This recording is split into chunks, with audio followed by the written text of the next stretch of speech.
Vocês acreditam que uma mulher de quase 90 anos como eu possa ter enfrentado o medo com uma espingarda nas mãos?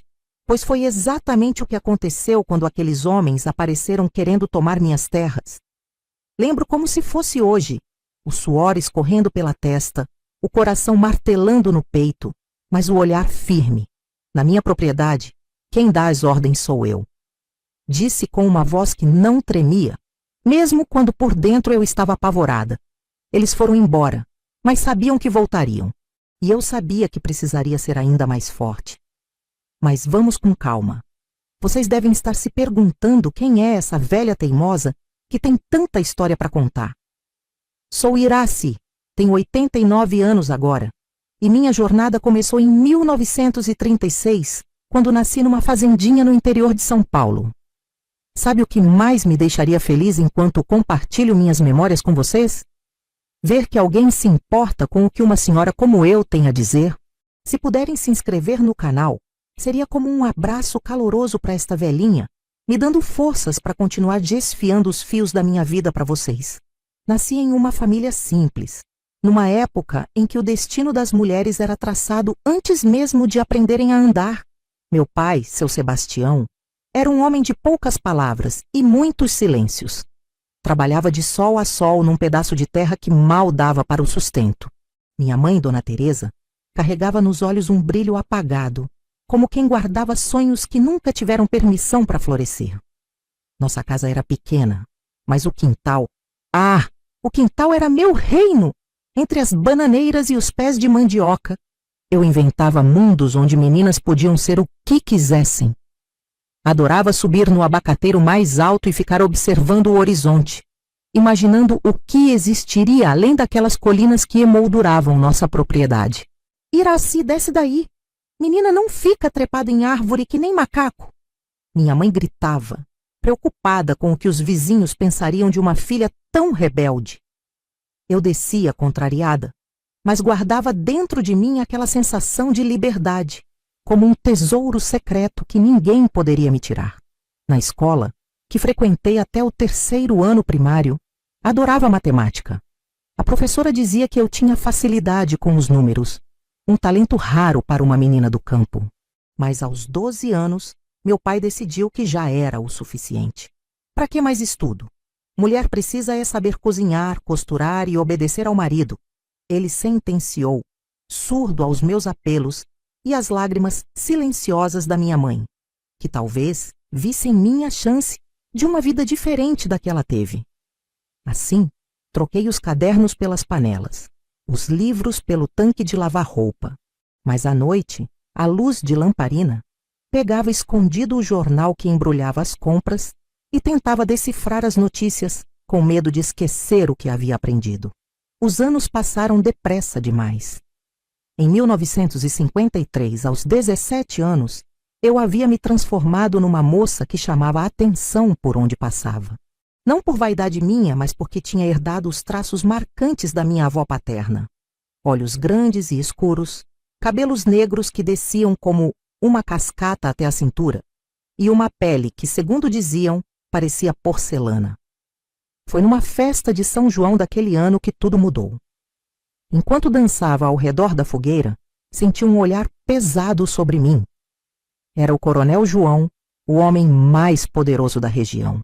Viúvo recente, tinha fama de ser justo com quem lhe servia bem, mas implacável com quem o contrariasse. Quem é aquela moça? Ouvi-o perguntar ao dono da venda. Fingi não perceber, mas um calafrio percorreu minha espinha. Naquela noite, sonhei com tempestades e cavalos negros, um presságio que na época não soube interpretar. 3 dias depois, o coronel apareceu em nossa porta, montado num alazão imponente. Vestia um terno impecável, apesar do calor, e trazia no rosto uma expressão determinada. Pedi licença para me retirar, mas meu pai me ordenou que ficasse e servisse café aos homens. Com as mãos trêmulas, preparei o café mais forte que pude, esperando que a conversa fosse breve. Mas à medida que servia as xícaras, percebia os olhares que o coronel me lançava. Não eram olhares lascivos, como eu temia, mas calculistas, como quem avalia uma propriedade para compra. Seu Sebastião, não vou rodeios. Vim pedir a mão da sua filha em casamento. A xícara quase escapou dos meus dedos. Meu pai, que normalmente se curvava diante dos poderosos, desta vez pareceu hesitar. Coronel, é uma honra, mas Iraci ainda é muito nova. 17 anos é a idade mais que suficiente para uma moça se casar. Ofereço um bom dote. Além disso, sua situação financeira não anda muito boa, pelo que ouvi dizer. Era verdade. As últimas colheitas tinham sido fracas, e meu pai estava endividado até o pescoço com o banco. O coronel devia saber disso e usava essa informação como uma arma silenciosa. Preciso conversar com minha mulher e com a menina, meu pai respondeu, ganhando tempo. Claro, claro. Volto em 3 dias para ouvir sua resposta. Quando o coronel partiu, meu pai se afundou na cadeira, parecendo subitamente mais velho e cansado. Minha mãe, que ouvira tudo da cozinha, veio correndo, os olhos arregalados. Sebastião, você não pode fazer isso. Ela é só uma criança. E o que você sugere, mulher? Que eu deixe o banco tomar nossas terras? Que a gente vá morar debaixo da ponte? O coronel pode dar uma vida boa para ela, melhor do que qualquer rapaz daqui. Eu permaneci ali, petrificada, como se tudo aquilo acontecesse com outra pessoa. Minha voz parecia presa na garganta. Quando finalmente consegui falar, foi apenas um sussurro. Pai, por favor, eu não quero casar com ele. Meu pai desviou o olhar, incapaz de encarar meu desespero. Às vezes na vida, a gente não tem o que quer, filha. Naquela noite, não consegui dormir. Deitada na esteira, ouvia os sussurros exaltados dos meus pais discutindo no quarto ao lado. Pela manhã, quando fui buscar água no poço, minha mãe me seguiu. Iraci, escuta bem o que vou te dizer. Se for para esse casamento acontecer, você precisa ser esperta. O coronel João não é mau homem, dizem. É respeitado.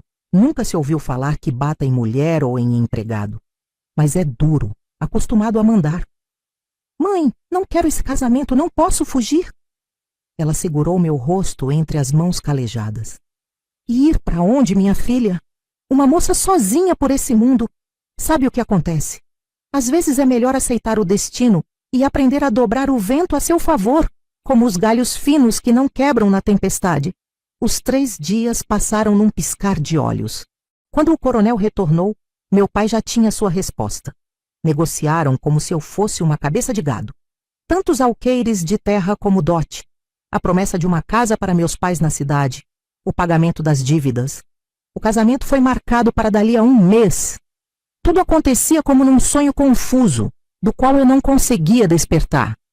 As vizinhas me invejavam, diziam que eu tinha tido sorte. Raparigas como nós raramente conseguiam um partido tão bom. Você vai ser patroa, Iraci. Usar vestidos finos, ter empregadas. Mas eu não me importava com nada disso. À noite, chorava abraçada ao travesseiro, implorando por um milagre que não veio. Na véspera do casamento, tive uma longa conversa com minha avó materna, a única pessoa que parecia entender minha angústia. Minha neta, a vida nem sempre nos dá o que queremos, mas sempre nos dá o que precisamos para crescer. Você acha que está indo para uma prisão, mas quem sabe não esteja indo para sua libertação? O destino tem caminhos misteriosos. Suas palavras enigmáticas ficaram ecoando em minha mente durante toda a cerimônia. O vestido branco emprestado de uma prima, os olhares curiosos dos convidados, o semblante sério do coronel João ao meu lado no altar, tudo parecia irreal. Quando o padre nos declarou marido e mulher, senti como se uma porta se fechasse para sempre atrás de mim. Mas como descobriria depois, quando uma porta se fecha, às vezes uma janela se abre. E foi por essa janela inesperada que encontrei meu verdadeiro caminho. Filha, você nem imagina como foi difícil aquele começo de casamento. Nos primeiros dias na fazenda do coronel João, eu me sentia como um passarinho engaiolado naquela casa grande. Era bonita, não posso negar. Tinha móveis que eu nunca tinha visto na vida, cortinas de tecido fino, uma cozinha enorme, mas faltava calor, sabe? Faltava aquele aconchego que tinha na casa dos meus pais, por mais simples que fosse. O coronel passava o dia fora, cuidando dos negócios, voltava tarde, quase sempre de mau humor. Eu tinha que estar sempre pronta para servi-lo, mesmo que fosse meia-noite. Se a comida não estivesse do jeito que ele gostava, se eu falasse alguma coisa que ele não aprovasse, o castigo vinha na forma de gritos ou um olhar gelado que me atravessava como uma faca. Aprendi a me fazer pequena, invisível para sofrer menos.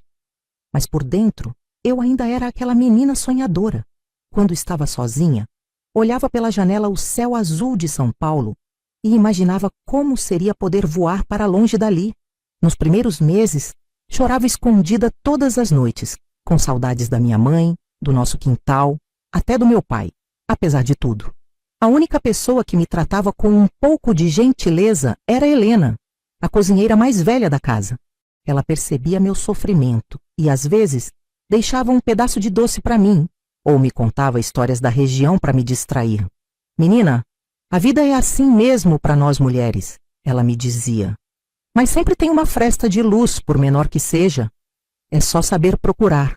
Um dia, depois de quase 6 meses de casada, já em 1953, descobri que estava esperando um filho. Fiquei dividida entre o medo e a esperança. Um bebê significava mais responsabilidade, mais cobrança do coronel, mas também poderia ser alguém para amar, para preencher o vazio que eu sentia. Quando contei ao coronel, pela primeira vez, vi um sorriso sincero em seu rosto. Um herdeiro. Era tudo que eu precisava, ele disse, me surpreendendo com um abraço desajeitado. Naquela noite, trouxe um presente, um broche de ouro com uma pérola. Foi o primeiro e único presente que recebi dele. A gravidez trouxe uma trégua à frieza do nosso casamento. O coronel se tornou mais atencioso, mandou vir um médico da capital para me acompanhar. Determinou que as empregadas atendessem a todos os meus desejos. Pela primeira vez, eu tinha algum poder naquela casa. João nasceu numa madrugada chuvosa de 1954.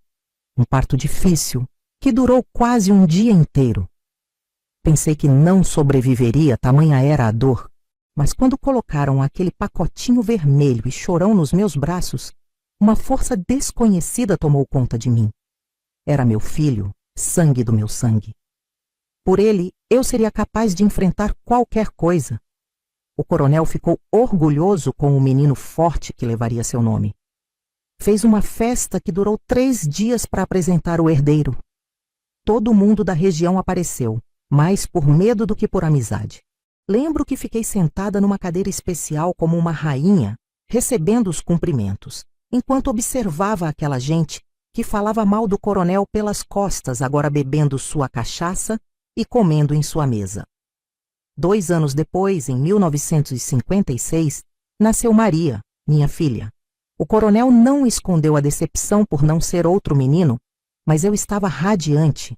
Uma menina, alguém que eu poderia proteger, ensinar, dar o amor que nunca recebi. Nos olhos dela, escuros como os meus, eu via um futuro diferente. A chegada dos filhos mudou o jeito como o coronel me tratava. Não era amor, não se iluda pensando isso. Era mais um respeito relutante. Afinal, eu era a mãe dos filhos dele, a senhora da casa. As empregadas passaram a me chamar de Dona Iraci, e até mesmo os colonos tiravam o chapéu quando passavam por mim. Mas o coronel continuava sendo um homem difícil, autoritário, teimoso, incapaz de demonstrar carinho abertamente. Ainda assim, uma coisa começou a mudar. Ele percebeu que eu não era tola. Tudo começou quando ele precisou viajar para São Paulo por 2 semanas, para resolver problemas com o banco. Antes de partir, me explicou rapidamente como funcionavam alguns pagamentos que precisavam ser feitos aos fornecedores e trabalhadores da fazenda. Não faça nada além disso, mulher. Quando eu voltar, resolvo o resto. Mas no 3º dia de sua ausência, uma tempestade terrível atingiu a região. O rio transbordou, levando parte da plantação, e o telhado do galpão onde armazenávamos as ferramentas desabou completamente. Era uma emergência que não podia esperar. Tomei coragem e chamei o capataz para uma conversa.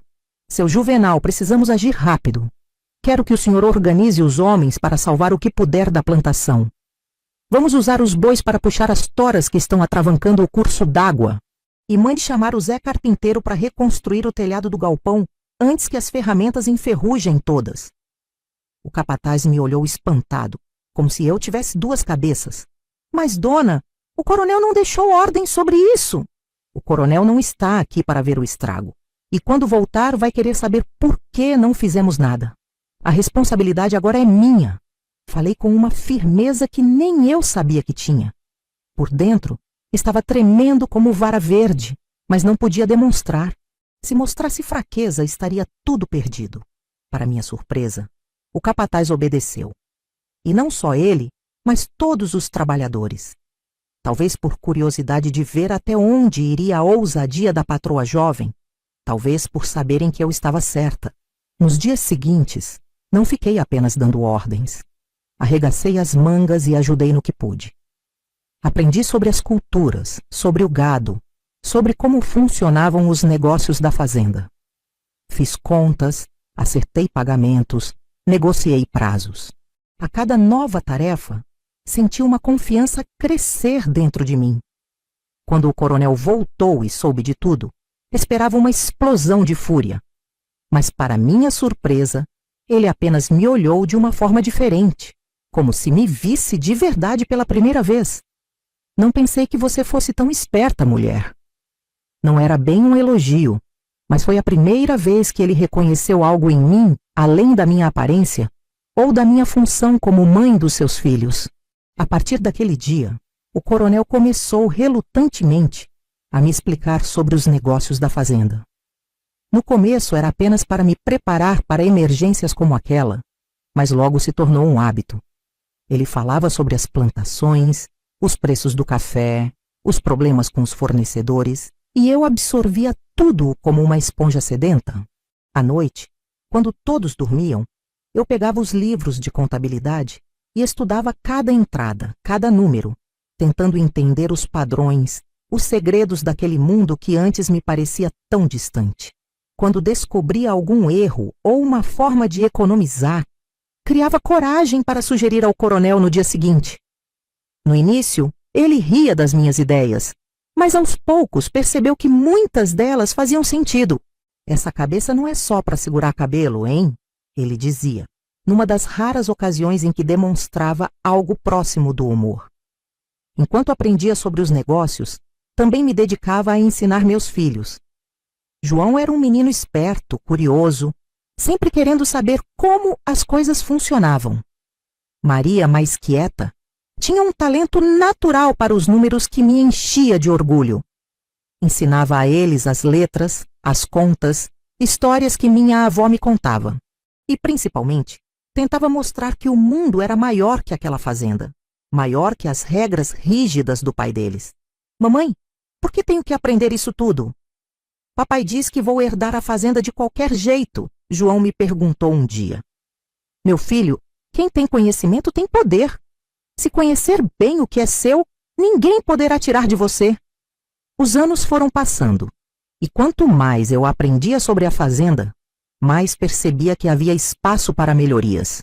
O coronel, apesar de rico, dirigia os negócios do jeito antigo, como aprendera com o pai dele. Resistia às novidades, desconfiava de máquinas modernas, preferia fazer as coisas como sempre foram feitas.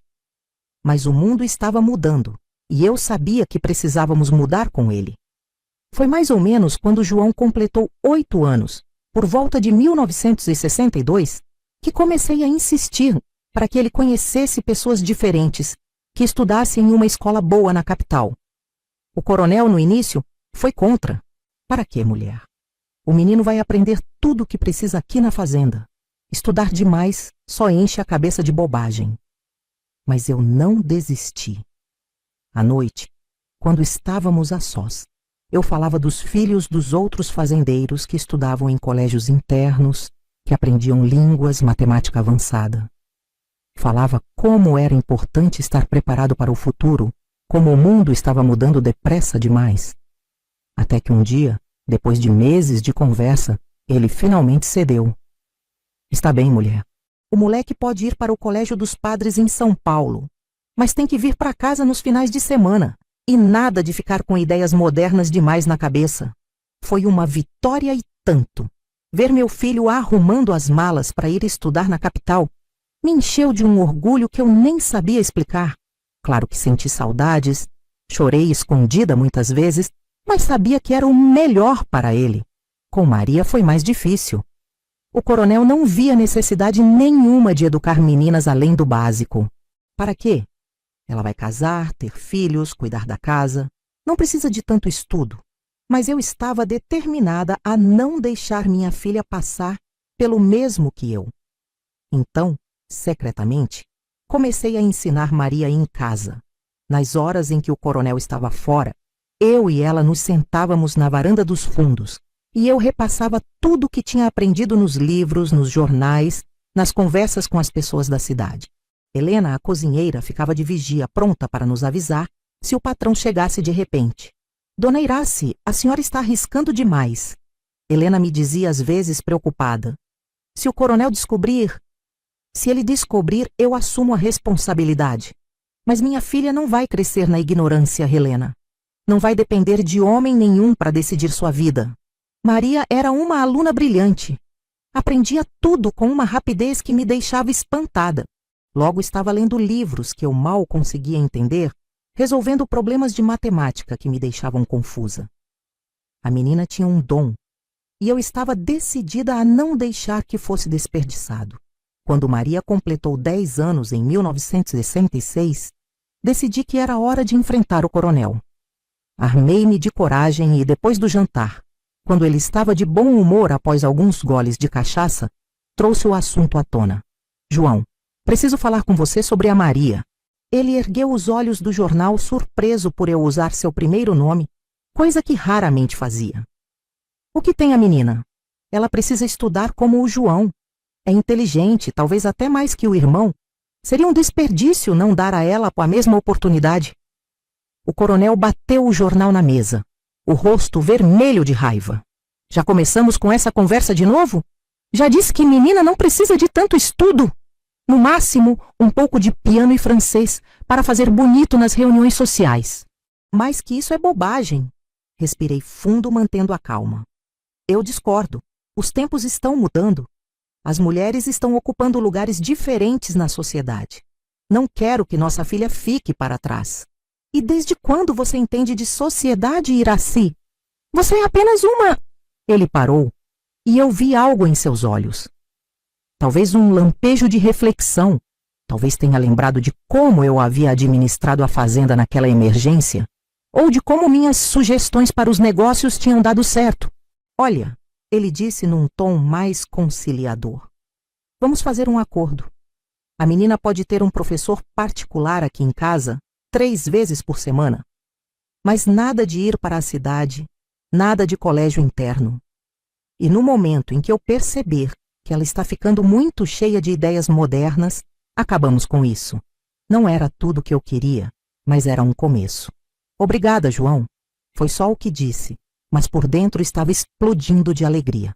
Na semana seguinte, chegou à fazenda o professor Augusto, um homem de meia idade, calvo, de óculos grossos, recomendado pelo padre da cidade. Para minha surpresa, ele era muito mais progressista do que sua aparência sugeria. Nas primeiras aulas, ficou impressionado com o conhecimento que Maria já tinha. Dona Irace, sua filha tem um talento extraordinário, ele me disse um dia quando a aula havia terminado e Maria tinha saído para brincar. Seria um crime não desenvolvê-lo plenamente? O senhor acha mesmo? Não é apenas o orgulho de mãe falando? De forma alguma. Ela tem uma mente matemática notável e uma curiosidade insaciável. Raramente encontrei uma aluna assim. Aquelas palavras me encheram de determinação. A partir daquele dia, fiz de tudo para garantir que Maria tivesse todo o material que precisava. Livros, cadernos, jornais, revistas. Algumas coisas eu pedia para João trazer da cidade. Outras eu encomendava secretamente quando ia à missa aos domingos. O tempo foi passando. João voltava da escola na capital cheio de histórias, de novidades, de sonhos. Queria ser médico, dizia. Queria ajudar as pessoas. O coronel torcia o nariz. Esperava que o filho seguisse seus passos e se dedicasse à fazenda. mas não se opunha abertamente. No fundo, acho que sentia orgulho do menino inteligente e determinado que estava criando. Maria, por sua vez, florescia sob a tutela do professor Augusto. Aos 12 anos, já estava estudando matérias do ginásio. Às escondidas, o professor lhe trazia problemas de álgebra, livros de ciências, até mesmo alguns volumes de literatura que o coronel consideraria inapropriados para moças. Foi nessa época que percebi que o coronel estava mudando. Os anos não passavam em vão.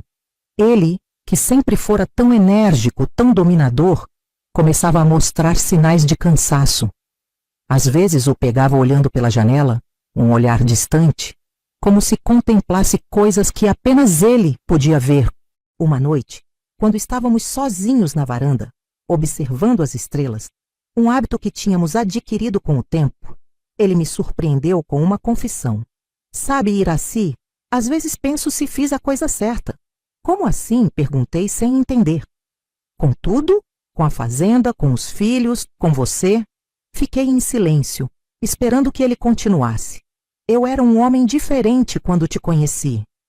Mais duro, mais certo das coisas. Via o mundo como meu pai me ensinou a ver, preto no branco, certo e errado, cada um no seu lugar. Mas a vida tem um jeito de bagunçar nossas certezas, não é? Nunca tinha visto o coronel tão reflexivo, tão humano. Você me surpreendeu, Iraci. Pensei que estava trazendo para casa uma menina bonita e submissa, que seria apenas a mãe dos meus filhos. Mas você se revelou muito mais que isso. Às vezes acho que você entende da fazenda mais do que eu. Não soube o que dizer. Aquele era o elogio mais sincero que ele já tinha me feito. Os filhos também. João com essa ideia de medicina. Quem diria? Eu esperava que ele seguisse meus passos, mas agora vejo que talvez o caminho dele seja outro. E a Maria, aquela menina tem uma cabeça que me assusta às vezes. Puxou a você. Puxou a nós dois. Corrigi gentilmente. Tem sua determinação e minha teimosia. Ele riu, um som raro e precioso. Acho que sim. Daquele dia em diante, notei uma mudança no coronel. Não era uma transformação dramática, mas pequenos gestos, pequenas concessões. Ele começou a ouvir mais minhas opiniões sobre a fazenda, a consultar-me antes de tomar decisões grandes. Com as crianças também estava diferente, mais presente, menos autoritário. Quando João completou 16 anos e anunciou oficialmente que queria estudar medicina, o coronel não se opôs. Se é isso que você quer, meu filho, então que seja. Só prometa que nunca vai esquecer de onde veio. E quando no mesmo ano, o professor Augusto sugeriu que Maria fosse mandada para um colégio de freiras em São Paulo, pois já tinha esgotado tudo o que ele podia ensinar, o coronel concordou depois de apenas uma semana de deliberação. Mas nada de ideias modernas demais. Ele advertiu como sempre, mas sem a convicção de antes. Confesso que quando Maria partiu, senti um vazio enorme. Minha filha, minha companheira das tardes de estudo secreto, agora seguia seu próprio caminho, mas era isso que eu sempre quis para ela, a liberdade de escolher, a chance que eu nunca tive. Os anos seguintes foram de mudanças sutis, mas significativas. A fazenda prosperava sob nossa administração conjunta. O coronel, aos poucos, ia me dando mais autonomia para tomar decisões, para implementar novidades. Introduzimos maquinário moderno, técnicas de plantio mais eficientes, expandimos para novas culturas além do café. João vinha nos visitar nas férias, sempre cheio de histórias da faculdade de medicina, dos amigos que estava fazendo, dos professores brilhantes. Maria, igualmente, voltava transformada a cada visita, mais confiante, mais articulada, cheia de planos para o futuro. Mãe, quero ser empresária, ela me disse em uma de suas visitas. Quero ter meu próprio negócio, fazer a diferença no mundo.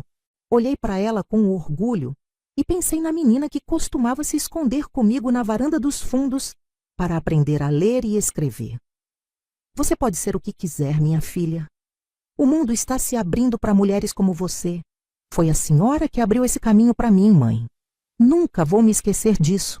Foi numa manhã de domingo, em 1972, que notei algo diferente no coronel João. Estávamos tomando café na varanda, como de costume, admirando a vista da fazenda que agora parecia ainda mais bonita com as novas plantações que havíamos introduzido. De repente, ele levou a mão ao peito e fez uma careta de dor. — O que foi, João? Perguntei alarmada. — Nada, mulher. Uma pontada, já passou.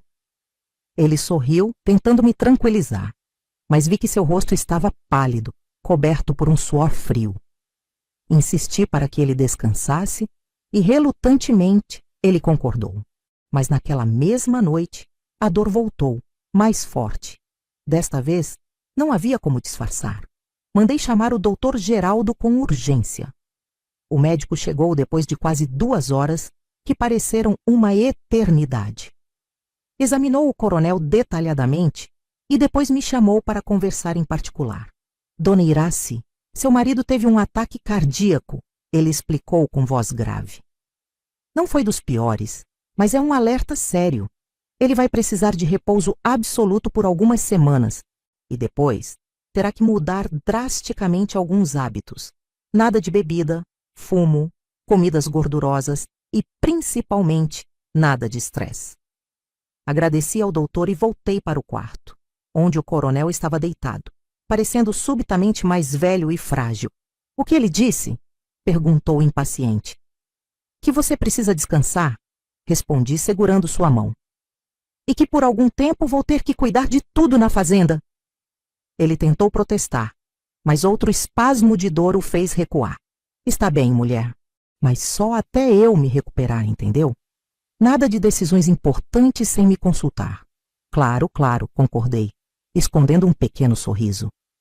Após quase 20 anos de casamento, eu conhecia a fazenda tão bem quanto ele, talvez até melhor em alguns aspectos.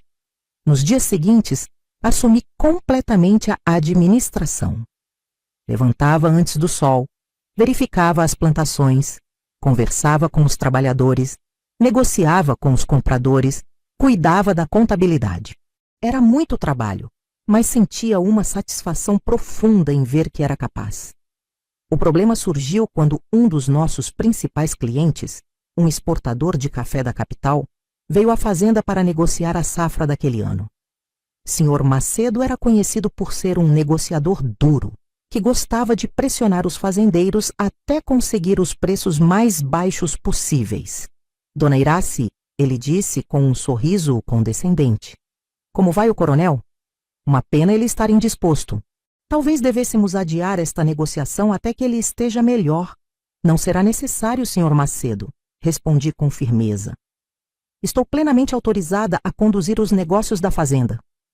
Ele ergueu as sobrancelhas surpreso. — Com todo respeito, senhora, não estou acostumado a negociar com mulheres.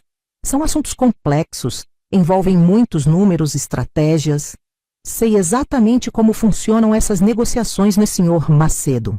Interrompi, mantendo a compostura. E sei que o preço do café subiu 15% no mercado internacional nas últimas semanas, devido às geadas na Colômbia. Sei também que nossa produção este ano tem qualidade superior, como o senhor mesmo pode comprovar nas amostras que lhe foram enviadas. A expressão dele era impagável, uma mistura de surpresa e desconforto. Não estava acostumado a lidar com uma mulher tão bem informada. A negociação foi longa e por vezes tensa, mas ao final consegui um preço 20% superior ao do ano anterior. Quando o Sr. Macedo foi embora, ainda atordoado com o resultado, corri para contar ao coronel. — Você fez o quê? Ele exclamou, tentando se sentar na cama, impedido por mim. — Fique calmo, vai fazer mal para seu coração, adverti. Consegui um bom preço, melhor do que o do ano passado. Tenho todas as contas aqui para lhe mostrar. Ele examinou os papéis em silêncio, o senho franzido. Depois olhou para mim com uma expressão que nunca tinha visto antes. Uma mistura de respeito, admiração e talvez um pouco de amor. — Você é uma mulher e tanto, Iraci, ele disse finalmente. Se soubesse disso há 20 anos, teria te envolvido nos negócios desde o início. Foi o elogio mais sincero que ele já tinha me feito. Senti um calor no peito, um orgulho de mim mesma que poucas vezes tinha experimentado. A recuperação do coronel foi lenta. Nos meses seguintes, ele passava a maior parte do tempo na varanda, observando a fazenda com olhos atentos, mas permitindo que eu assumisse cada vez mais responsabilidades. Aos poucos, nossa relação também foi se transformando. Não era um romance ardente como nos livros que Maria às vezes me emprestava, mas havia um companheirismo, um respeito mútuo que nunca tínhamos experimentado antes. João havia se formado em medicina e começado a residência em um grande hospital de São Paulo. Vinha nos visitar quando podia, sempre com histórias fascinantes sobre os pacientes, os procedimentos médicos, as novas descobertas. O coronel, que a princípio resistira à ideia de ter um filho médico em vez de fazendeiro, agora se orgulhava de apresentá-lo aos amigos como meu filho, o doutor. Maria, por sua vez, tinha terminado os estudos e iniciado um pequeno negócio na capital, uma loja de tecidos finos importados que rapidamente ganhava clientela entre as senhoras da alta sociedade. Tenho planos de expandir, mãe. Ela me contava animada em suas visitas. Talvez abrir filiais em outras cidades, quem sabe até exportar. Era com imensa alegria que eu via meus filhos seguindo seus próprios caminhos, livres das amarras que tentaram me prender. Havia quebrado o ciclo, e isso me dava uma sensação de vitória que compensava todas as dificuldades que enfrentei. Em 1975, quando o coronel teve uma recaída em sua saúde, João insistiu que o levássemos para São Paulo, onde poderia receber tratamento mais avançado. Foi uma viagem difícil. Era a primeira vez que o coronel saía da fazenda desde seu primeiro ataque, e ele estava nervoso, irritadiço. Não sei por que tanto alarde. Ele resmungava no carro, enquanto eu segurava sua mão. É só uma dor chatinha, vai passar como as outras. Mas não passou.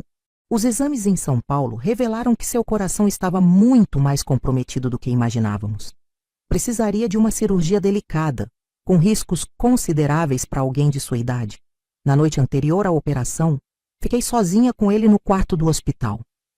João tinha ido resolver alguns detalhes com a equipe médica e Maria tinha saído para buscar algumas coisas que precisávamos. Iraci, o coronel me chamou com voz fraca. Estou aqui, respondi aproximando-me da cama.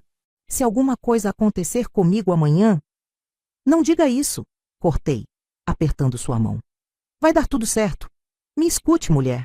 Ele insistiu. Se alguma coisa acontecer, quero que saiba que nunca me arrependi de ter me casado com você.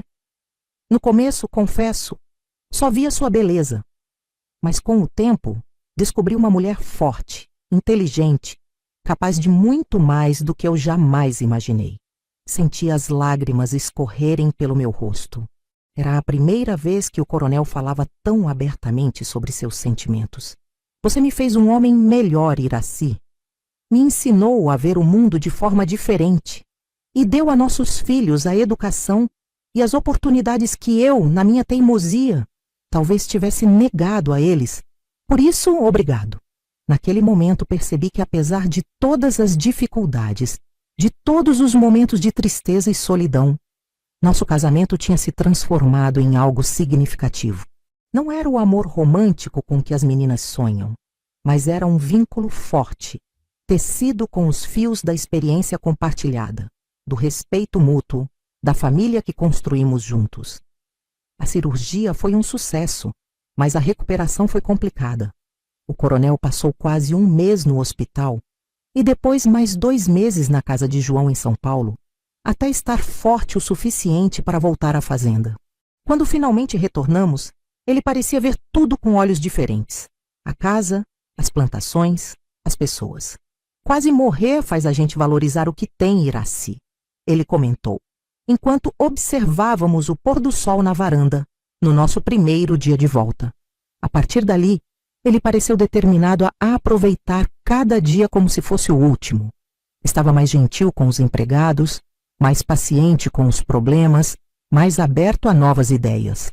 E comigo, especialmente, estava diferente, mais carinhoso, mais atento, como se quisesse compensar pelos anos de frieza. A fazenda continuava prosperando sob nossa administração conjunta. Introduzimos novas culturas, modernizamos equipamentos Expandimos os negócios. Era gratificante ver como nosso trabalho dava frutos, como construíamos algo que duraria além de nós. Em 1978, João nos deu uma notícia que encheu a casa de alegria. Ia se casar com Helena, uma enfermeira que conhecera no hospital. Ela é especial, mãe, ele me disse com os olhos brilhando. Inteligente, dedicada, com um coração enorme. O casamento foi uma celebração linda na igreja da cidade. Ver meu filho, agora um médico respeitado, ao lado da mulher que escolhera, me deu uma sensação de dever cumprido. Olhei para o coronel, sentado ao meu lado na primeira fila, e vi que ele também estava emocionado, embora tentasse disfarçar. Maria, sempre focada em sua carreira, dizia que casamento não estava em seus planos imediatos. Quero construir meu império primeiro, mãe, ela explicava, com aquela determinação que sempre a caracterizou. Depois penso em marido, filhos, essas coisas. Eu sorria, orgulhosa de sua independência. Faça como achar melhor, minha filha. O importante é que seja sua escolha. No ano seguinte, o coronel e eu comemoramos bodas de prata. 25 anos de casamento. Quem diria, hein? Aquela menina assustada de 17 anos, forçada por um casamento arranjado, agora celebrava um quarto de século ao lado do homem que, contra todas as probabilidades, havia se tornado seu parceiro de vida. A década de 1980 chegou trazendo mudanças para o Brasil e para nossa família. O país vivia a abertura política depois de anos de ditadura e um sentimento de esperança pairava no ar. Na fazenda sentíamos os reflexos dessas transformações. Os trabalhadores mais jovens falavam de sindicatos, de direitos, traziam ideias novas da cidade. O coronel João, agora com mais de 70 anos, observava tudo com uma mistura de desconfiança e curiosidade. O mundo está de cabeça para baixo, Iraci. Ele comentava, enquanto líamos o jornal juntos na varanda. No meu tempo, as coisas eram mais simples. Simples para quem, João? Eu provocava com um sorriso. Nem tudo no passado era melhor, você sabe disso. Ele resmungava, mas no fundo concordava. Os anos tinham suavizado suas arestas, transformado o homem duro e autoritário em alguém mais reflexivo, mais aberto a questionamentos. Em 1982, nossa família cresceu. João e Helena nos deram nosso primeiro neto, um menino forte e saudável, que chamaram de Antônio, em homenagem ao coronel. Ver aquele bebê, sangue do meu sangue, nos braços do avô orgulhoso, foi um dos momentos mais emocionantes da minha vida. Olha só, pequenino. Sussurrei para o bebê quando o segurei pela primeira vez. Sua avó já foi uma menina assustada que não sabia o que a vida reservava. Agora estou aqui, vendo você nascer, sabendo que crescerá livre para escolher seu próprio caminho. O coronel, que raramente demonstrava emoção, tinha os olhos marejados enquanto observava o neto. Ele tem os olhos da família, disse com voz embargada. Olhos fortes que vão ver muito desse mundo. Maria, sempre focada em sua carreira, finalmente conheceu alguém que a fez repensar suas prioridades. Roberto era um arquiteto talentoso que projetou a reforma da loja dela em São Paulo. Ele é diferente, mãe, ela me contou com um brilho novo no olhar. Me respeita como profissional, como mulher independente. Não tenta me mudar. Fiquei feliz em ver minha filha encontrando um companheiro que a valorizava por quem ela era. O coronel, surpreendentemente, também aprovou. Parece um rapaz sensato, foi seu comentário seco, o que vindo dele era um grande elogio. O casamento deles aconteceu em 1983. Uma cerimônia elegante, mas discreta, refletindo a personalidade prática de Maria. Em seu discurso, ela fez questão de me agradecer publicamente. Tudo que sou hoje devo à minha mãe, que me ensinou que uma mulher pode e deve buscar seus próprios sonhos, mesmo quando o mundo diz que não. Suas palavras me fizeram chorar de emoção. Naquele momento, senti que todas as lutas, todos os sacrifícios tinham valido a pena. Meus filhos estavam trilhando caminhos que eles mesmos haviam escolhido, construindo famílias baseadas no respeito mútuo, não no medo ou na obrigação. No início de 1985, o coronel começou a mostrar sinais preocupantes de saúde. Estava mais fraco, com menos apetite, às vezes confuso. João, sempre atento, insistiu para que fizesse exames completos. O diagnóstico veio como um golpe: câncer, já em estágio avançado. Quanto tempo? Perguntei ao médico enquanto o coronel descansava no quarto. 6 meses, talvez 1 ano se tivermos sorte, respondeu o doutor com voz grave. Podemos tentar alguns tratamentos para aliviar os sintomas, mas a doença já se espalhou demais. Naquela noite, chorei sozinha na varanda, tentando esconder minha tristeza do coronel. Apesar de todas as dificuldades do início, nosso casamento tinha se transformado em uma parceria genuína. A ideia de perdê-lo me causava uma dor que eu não esperava sentir.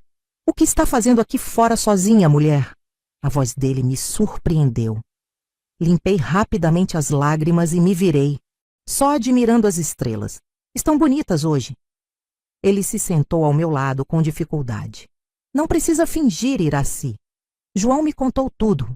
Sei que não tenho muito tempo. Segurei sua mão, incapaz de responder. Sabe, ué?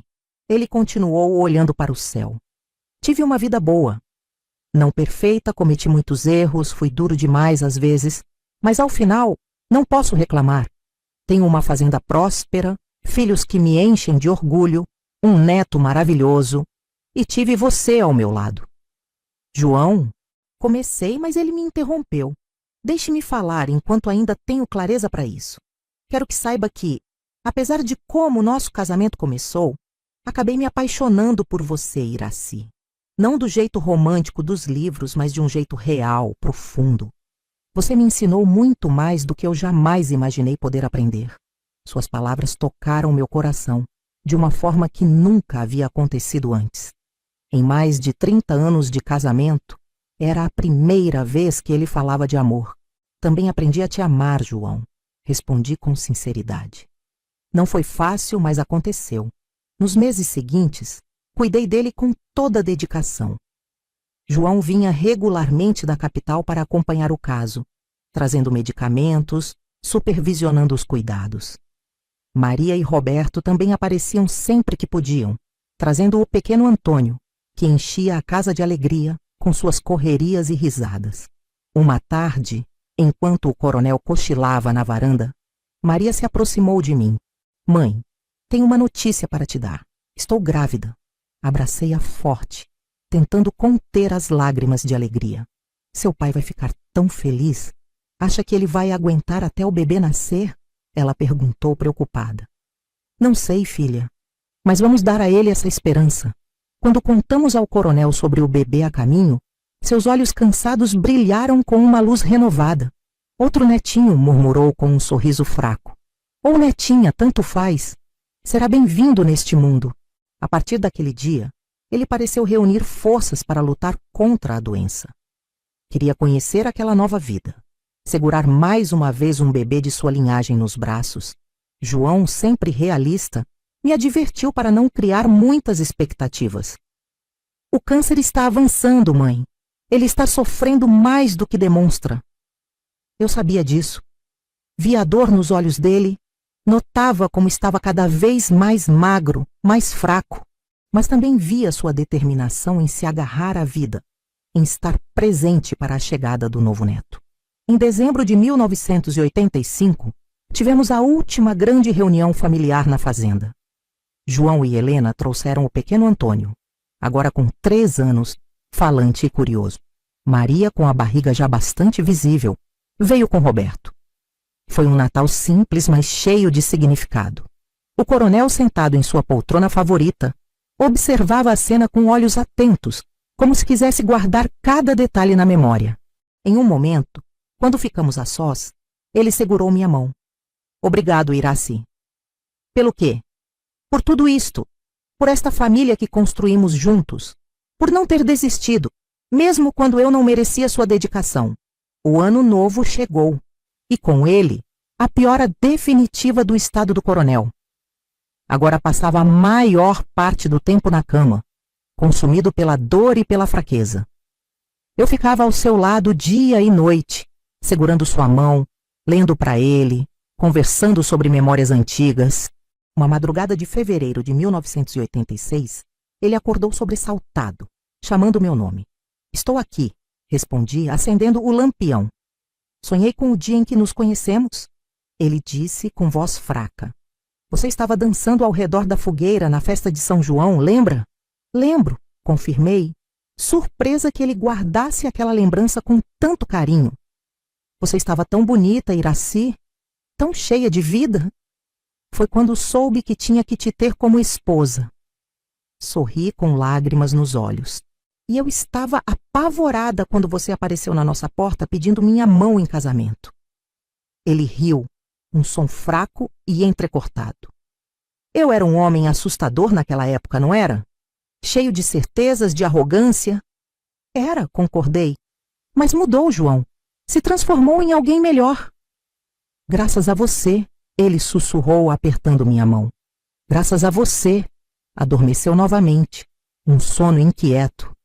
Ao amanhecer, chamei João com urgência. O fim estava próximo. Nosso filho chegou a tempo de se despedir do pai. Maria, por causa da gravidez avançada, não pôde viajar, mas falou com o coronel pelo telefone uma última vez.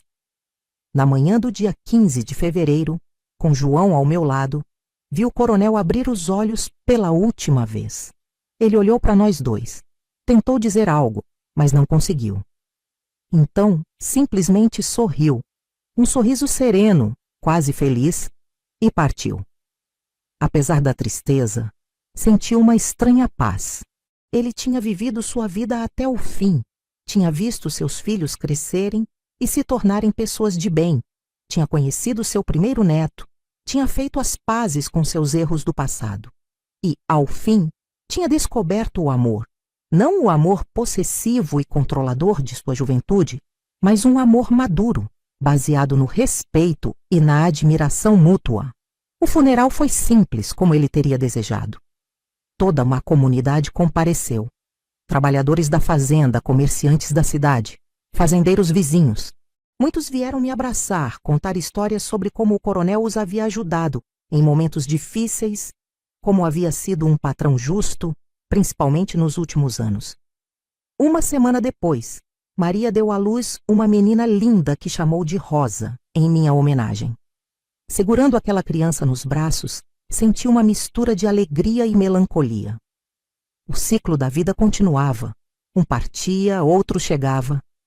E eu estava ali, testemunhando tudo, guardando cada momento como um tesouro. Depois da morte do coronel, muita gente achava que eu ia vender a fazenda e me mudar para a cidade, para ficar mais perto dos meus filhos. Uma mulher sozinha, administrando uma propriedade tão grande, é muita responsabilidade, dona Iraci, diziam, com aquele tom de falsa preocupação que escondia outros interesses. Mas se aprenderam alguma coisa sobre mim depois de todos aqueles anos, deviam saber que nunca fui de fazer o que os outros esperavam. A fazenda era minha vida, minha conquista, o lugar onde tinha aprendido a ser forte. Não ia abandoná-la assim. Mãe, tem certeza que não quer se mudar para São Paulo? Podemos encontrar uma casa perto da minha ou da João? Maria insistia, preocupada com minha solidão. Filha, agradeço a preocupação, mas meu lugar é aqui. Venham me visitar sempre que puderem, tragam as crianças, mas este é meu lar e será até o fim. Os primeiros meses foram difíceis. Apesar de tudo, o coronel tinha sido minha companhia por mais de 30 anos. De repente, a casa parecia grande demais, silenciosa demais. À noite, deitada sozinha na cama que havíamos compartilhado, sentia sua ausência como uma presença palpável. Mas a vida segue seu curso, não é mesmo? Aos poucos, estabeleci uma nova rotina. Levantava cedo, supervisionava pessoalmente cada aspecto da fazenda, conversava com os trabalhadores, negociava com os compradores, fazia planos para o futuro. Helena, a cozinheira que tinha sido minha aliada desde o início, agora era minha amiga e confidente. A senhora é admirável, dona Iraci. Ela me disse um dia, enquanto tomávamos café na cozinha, um hábito que o coronel nunca teria aprovado, mas que agora me dava prazer. Nunca vi uma mulher tão forte. A necessidade nos faz fortes, Helena. Não tive muita escolha na vida. Teve sim, senhora. Podia ter se conformado como tantas outras. Podia ter se tornado amarga, rancorosa, mas escolheu lutar, aprender, crescer. Isso é escolha, sim. Suas palavras me fizeram refletir. Talvez ela tivesse razão. Mesmo nas circunstâncias mais difíceis, sempre temos alguma escolha. Nem que seja a escolha de como reagir, de que atitude tomar diante das adversidades. Em 1987, tomei uma decisão que surpreendeu muita gente. Doei uma parte da fazenda, um terreno de 5 alqueires, com uma nascente d'água e várias árvores frutíferas, para a construção de um orfanato. A ideia surgiu depois de uma conversa com o padre novo da cidade, um jovem idealista que falava com paixão sobre as crianças abandonadas da região. Essas crianças precisam de um lugar seguro, dona Iraci. Um lugar onde possam crescer com dignidade, com educação, com amor. Lembrei-me da minha própria infância, dos sonhos que quase foram sufocados, de como a falta de escolhas quase determinou todo o meu destino. Vou ajudar, padre. Pode contar comigo. Não foi apenas o terreno. Investi uma boa parte das economias na construção do prédio, na compra de móveis, de material escolar. E, principalmente, me envolvi pessoalmente no projeto, visitando o local quase diariamente, conhecendo cada criança pelo nome, ouvindo suas histórias, seus sonhos. João e Maria apoiaram minha decisão desde o início. Sempre soube que a senhora tinha um coração enorme, mãe, João me disse, com os olhos brilhando de orgulho. A fazenda continuava prosperando sob minha administração. Introduzi novas técnicas de plantio que aumentaram a produtividade. Modernizei equipamentos, diversifiquei as culturas. Os antigos clientes, que a princípio tinham ficado receosos em negociar com uma senhora viúva, logo perceberam que eu entendia do negócio tanto quanto o coronel, talvez até mais. Os netos cresciam rápido demais. Antônio, o filho de João, estava se tornando um rapaz inteligente e sensível, apaixonado por livros e música. Rosa, a filha de Maria, era determinada e corajosa como a mãe, sempre querendo saber o porquê de tudo. Em 1988, Maria teve outro filho, Miguel, um menino de olhos vivos e sorriso fácil. Adorava quando vinham me visitar nas férias. A fazenda, que antes tinha sido um lugar tão sério e sisudo sob o comando do coronel, agora se enchia de risos, de brincadeiras, de vida. Levava os netos para conhecer cada cantinho da propriedade. Ensinava sobre as plantas, os animais, contava histórias do passado, as partes boas, claro, adaptadas para ouvidos infantis. Vovó, é verdade que a senhora enfrentou bandidos uma vez? Antônio me perguntou certa vez, com os olhos arregalados de admiração. Ri da simplicidade com que as histórias são passadas adiante, transformadas em lendas. Não eram bandidos, meu filho. Eram homens que queriam comprar nossas terras por um preço muito baixo, aproveitando que seu avô tinha acabado de falecer. Mas eu não deixei. A senhora usou mesmo uma espingarda? Rosa quis saber, sempre curiosa. Usei, mas só para assustar. Nunca precisei atirar em ninguém, graças a Deus. Eram momentos preciosos aqueles. Ver nos olhos dos meus netos o brilho da admiração, do respeito. Saber que para eles eu não era apenas uma vovó que fazia bolos e contava histórias, mas uma mulher de verdade, com uma história de luta e superação. Na década de 1990, quando já estava na casa dos 60 anos, decidi expandir ainda mais meu trabalho social. Com a ajuda de alguns amigos da cidade, criei uma fundação que oferecia bolsas de estudo para jovens da região, especialmente meninas de famílias pobres. Lembrava-me sempre da minha própria juventude, de como o acesso à educação poderia ter mudado completamente meu destino desde cedo. A educação é a única coisa que ninguém pode tirar de vocês, dizia às meninas que recebiam as bolsas. O conhecimento é poder, é liberdade. Não deixem ninguém convencê-las do contrário. A notícia da Fundação Iraci, como acabou sendo chamada, espalhou-se pela região. Logo começamos a receber doações de outras pessoas, empresários, políticos que queriam associar seu nome a um projeto de tanto sucesso. A princípio, fiquei receosa com esse interesse repentino, mas João me aconselhou bem. Use o dinheiro deles para o bem, mãe. Não importa de onde vem, o que importa é o que você faz com ele. E assim fiz. Expandimos os projetos, abrimos um centro de capacitação profissional, uma biblioteca comunitária. Vi jovens que teriam sido trabalhadores rurais como seus pais se formarem em universidades, se tornarem professores, médicos, advogados. Cada história de sucesso era como um presente, uma confirmação de que estava no caminho certo. Os anos seguintes trouxeram mais alegrias e também algumas despedidas dolorosas. Helena, minha fiel amiga e companheira de tantas batalhas, faleceu em 1995, deixando um vazio enorme na casa e no meu coração. Cuide-se, dona Irace, foram suas últimas palavras. A senhora ainda tem muito para fazer neste mundo. João, sempre o filho dedicado, agora era um médico renomado em São Paulo, chefe de um importante departamento no hospital. Mesmo com a agenda ocupada, encontrava tempo para vir me visitar regularmente para trazer Antônio, que já estava na adolescência e falava em seguir os passos do pai na medicina. Maria e Roberto expandiram seus negócios para além das lojas de tecidos, investindo em uma linha de roupas que rapidamente ganhou fama nacional. Ainda uso tudo o que aprendi com a senhora sobre negociação, mãe, Maria me contava, orgulhosa. Aquelas lições na varanda dos fundos valeram mais que qualquer MBA. Quando o de novo século chegou, eu já estava com 64 anos, mas me sentia mais viva e ativa do que nunca. A fazenda continuava prosperando, agora com a ajuda de administradores profissionais que contratei, mas sempre sob minha supervisão atenta.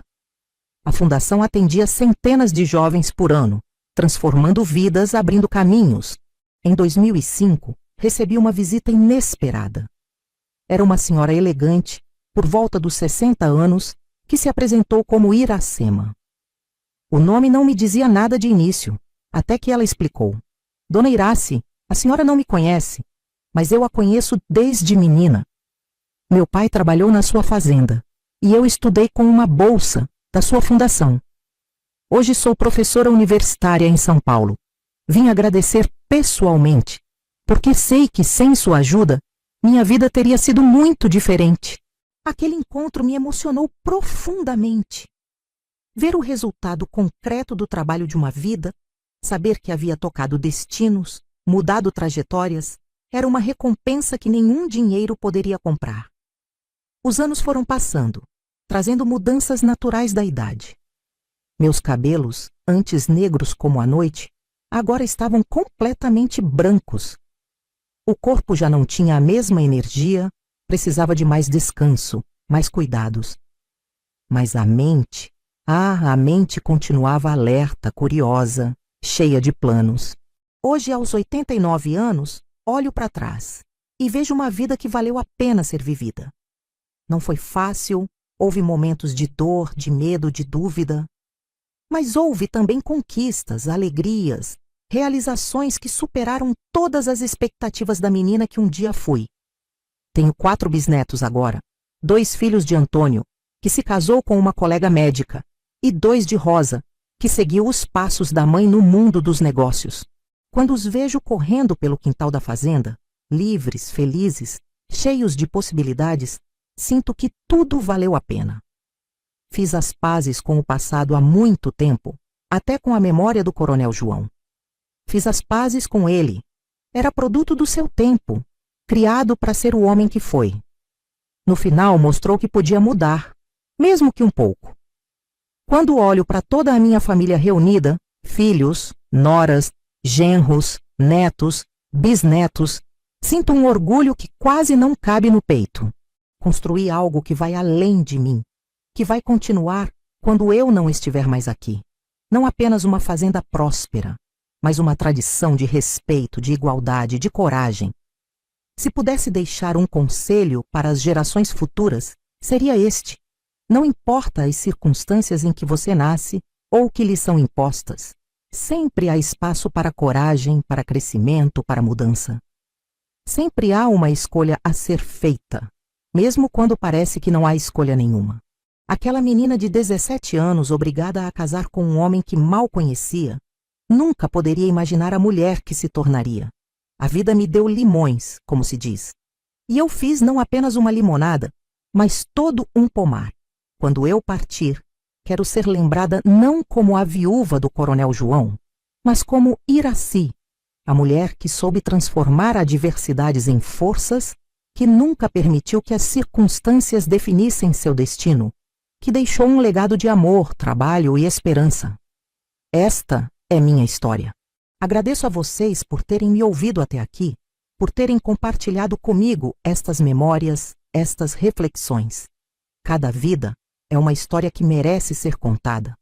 E hoje, contei a minha com o coração aberto, que ela possa, de alguma forma, inspirar alguém a nunca desistir de seus sonhos, a nunca aceitar os limites que outros tentam impor, como disse minha mãe tantos anos atrás.